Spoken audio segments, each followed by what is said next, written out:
Grand angle qui nous emmène en immersion ce soir dans l'innovation africaine, de Dakar à Kigali en passant par Tunis. Des jeunes pousses n'ont pas attendu Google ni Facebook pour relever le défi du numérique et de l'Internet. Samir Abdelkrim a mené une enquête aussi minutieuse que passionnante. Il est notre invité. Bonsoir Samir Abdelkrim. Bonsoir. Merci d'être avec nous et bienvenue. Vous avez tiré un livre de ce périple Startup Lions au cœur de l'African Tech. Comment la révolution numérique africaine transforme le continent et change le monde. Alors, ça fait 3 ans que vous travaillez sur ce sujet. Vous êtes l'expert français par excellence. On peut lire notamment vos chroniques dans le quotidien français Le Monde.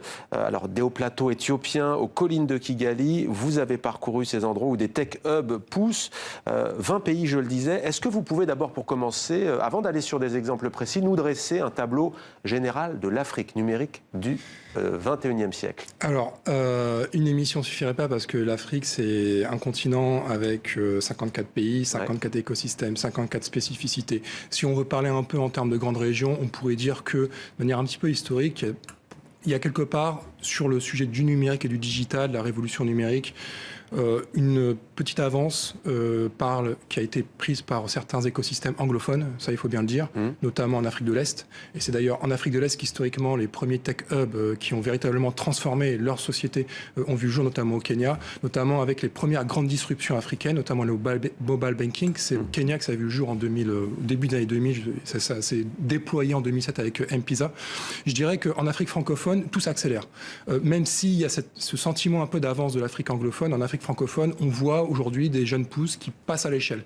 Des fonds d'investissement qui se créent. Il y a un grand fonds, par exemple, Partech, qui va se créer bientôt, qui va représenter plusieurs dizaines de millions d'euros d'investissement, et des levées de fonds assez spectaculaires qu'on ne pouvait même pas imaginer il y a 2-3 ans, notamment au Sénégal, avec des startups qui ont levé entre 5 et 10 millions, et ça, c'est totalement nouveau. Donc, il y a un rattrapage qui se fait en Afrique francophone. Alors, dans le numérique, il y a beaucoup d'anglicismes, notamment start-up, je vais dire jeunes pousses à partir de maintenant. Alors, vous avez notamment rencontré les responsables de ces jeunes pousses devant leur incubateur. Ça s'appelle MEST. Ça, c'était en septembre 2014, il y a déjà un peu plus de 3 ans. C'est quoi MEST au juste? Alors, effectivement, MEST, c'est l'incubateur du Ghana à Accra. On vous voit l'image avec l'équipe. C'est ça, voilà. Donc, c'est une photo qui a été prise avec les startups de MEST. Donc, j'ai gardé cette photo pour illustrer mon livre.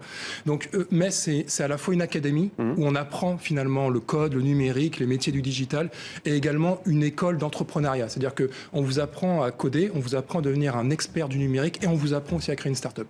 Et la force de MEST, ce qui m'a vraiment impressionné et qui fait que c'est l'un des incubateurs véritablement les plus inspirants sur le continent, c'est qu'on apprend tout de suite à créer des produits qui pourraient se vendre et répondre à des problèmes, non seulement en Afrique, mais aussi ailleurs dans le monde. Et c'est pas pour rien que plusieurs startups qui sortent de MEST sont aujourd'hui incubées et attirées par les meilleurs accélérateurs de la Silicon Valley. Quel problème, par exemple? Quelle pratique? Par exemple, dans l'eau, dans l'énergie, dans l'accès à la santé, l'accès aux soins, pour couvrir, par exemple, la couverture médicale qui est souvent insuffisante en Afrique. C'est véritablement des problèmes. Alors, MEST, mais on peut par exemple voir dans des pays qui ont des incubateurs moins connus, qui ont une scène tech et des écosystèmes un peu moins, je dirais, développés, où il y a peut-être moins de fonds d'investissement, parce qu'au Ghana, il y a beaucoup d'investisseurs, par exemple au Sahel, où là, véritablement, il y a tous les handicaps regroupés sur une seule zone en Afrique, la question du réchauffement climatique, la question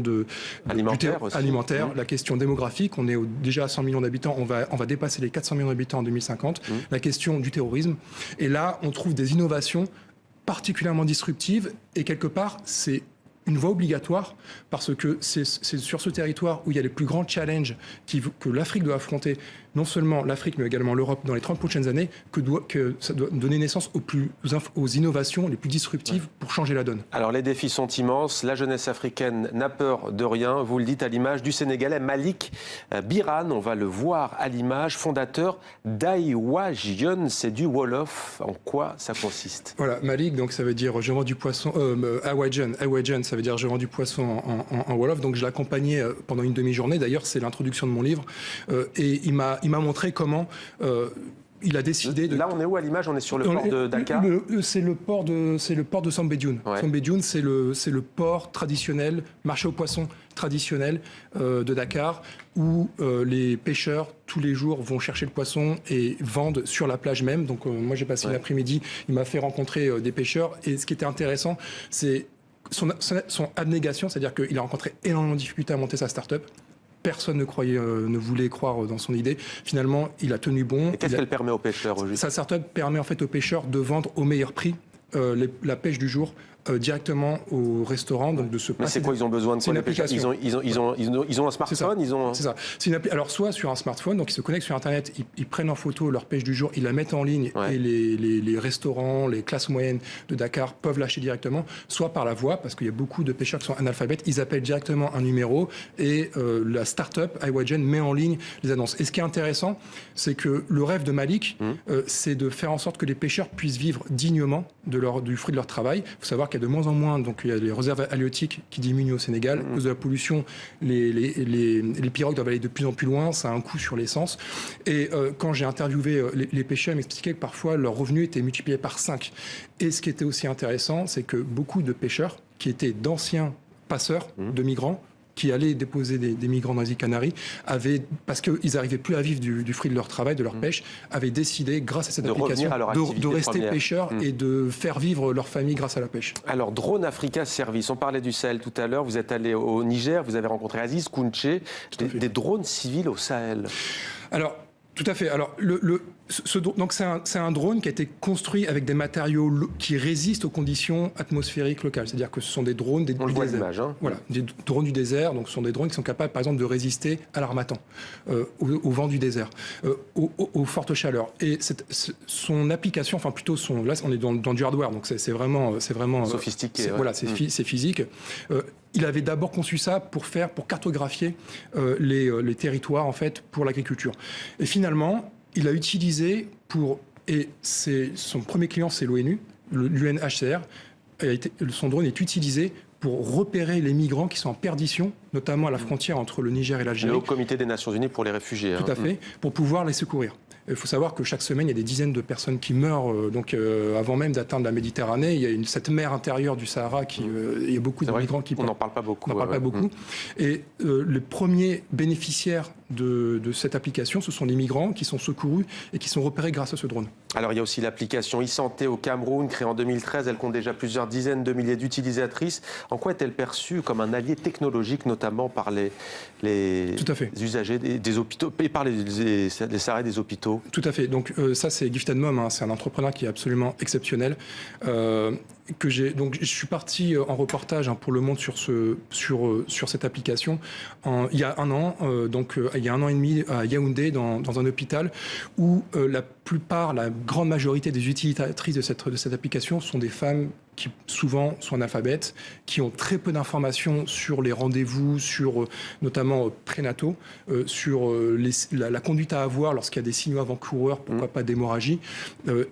Cette application consiste à envoyer de manière constante des notifications avec des explications, avec les rappels des rendez-vous. Donc, calcule en fait les prochains rendez-vous en fonction de la date d'enregistrement qui coïncide avec les dates de naissance ou les dates où elles vont voir le médecin parce qu'elles sont en grossesse. Et cette application a sauvé des centaines de vies. Lorsque j'y étais il y a un an et demi, il y avait à peu près 6 000 utilisatrices. Aujourd'hui, il est en train de dépasser 60 000 utilisatrices par mois. Et les premiers utilisateurs, je dirais, en termes de passage à l'échelle, ce sont les autorités de santé du Cameroun, ce sont les hôpitaux camerounais qui achètent en fait cette application pour pouvoir mieux suivre leurs patientes. D'où viennent les financements de tous ces projets dont vous nous parlez ce soir? Alors, il faut être assez honnête, c'est hyper compliqué de lever des fonds en Afrique. Le premier cercle, en fait, c'est ce qu'on appelle en anglais, je suis désolé, c'est les friends and family, c'est la famille et les amis qui en fait, souvent, on est un peu dans l'autofinancement. Il y a de plus en plus... C'est parfois le cas chez les entrepreneurs d'ailleurs en France, c'est le premier cercle, on va dire. C'est le premier cercle, tout à fait. Après, on voit une apparition, l'air de rien, de business angels, c'est-à-dire des personnes qui ont des capitaux, qui ont un savoir-faire, souvent des gens de la diaspora d'ailleurs, qui ont un carnet d'adresse, qui ont une expertise, qui ont des financements et qui ont envie d'accompagner un projet en apportant une somme, peut-être pas 10 millions, mais qui vont apporter peut-être 50 000, 60 000 $ et qui vont accompagner cette start-up. Dans le cas de Gifted Mom, il n'a pas besoin de lever 50 millions, il a besoin de lever entre 500 000 et 2 millions de dollars. Et l'air de rien, et ça a été mesuré par Partech, les levées de fonds en Afrique, qui étaient proches du néant il y a 5 ans, sont en train de ont dépassé les 360 millions de dollars en 2016, donc c'est assez considérable, et on prévoit une augmentation pour les chiffres de 2017. Donc il y a un écosystème du financement qui est en train de se développer en Afrique à une vitesse extrêmement rapide. Alors, ça fait plus de 10 minutes que l'on vous écoute attentivement et c'est une prouesse. Nous n'avons pas encore parlé des fameux GAFA, les grands noms de l'Internet mondial, Google, Facebook, Apple, Amazon. Et vous racontez le jour où Mark Zuckerberg a vu son rêve africain, je cite, se briser. Vous retracez sa visite, la visite du patron de Facebook au Kenya. Que s'est-il passé? Alors, c'était le 1er septembre 2016. J'étais à Nairobi et j'étais au iHub. Le iHub, c'est le premier incubateur véritablement historique au Kenya qui a été créé en 2010. Et au même moment, moi j'étais en train de faire des interviews, j'étais en train d'interviewer l'ancien manager du iHub pour mon livre, et Mark Zuckerberg est arrivé pour visiter le iHub au même moment. Donc du coup j'ai retracé sa visite et j'ai fait une enquête en 3 parties sur quel a été l'impact sur l'écosystème et pourquoi est-ce que tout d'un coup, c'est vrai que les GAFA mettent une espèce de focus sur l'Afrique. Ce jour-là, Mark Zuckerberg devait lancer un satellite, Amos 6, qui devait en fait connecter l'Afrique avec des signaux notamment des signaux laser, qui devaient en fait apporter une Wi-Fi qui serait gratuite, mais qui en fait serait contrôlée par la Silicon Valley, finalement. Et là se pose la question, finalement, de la souveraineté numérique. Et lorsque je discutais avec l'écosystème local, notamment une start-up du iHub, Brick, m'expliquait que, en fait, là, la question qui joue, c'est si l'Afrique, et s'il n'y a pas... Là, les start-up montrent la voie, mais elles ont besoin des États, elles ont besoin des souverainetés, et il faut faire émerger un marché numérique africain avec une Afrique qui peut générer son propre Internet, qui peut se connecter elle-même. En se passant des GAFA. Tout à fait. C'est-à-dire que là, aujourd'hui, il y a une course contre la montre par rapport à la connexion de l'Afrique, qui est la dernière grande zone blanche non connectée. Et on parle de Mark Zuckerberg, mais il faut savoir que Google est en train de tester des ballons qui vont survoler l'Afrique.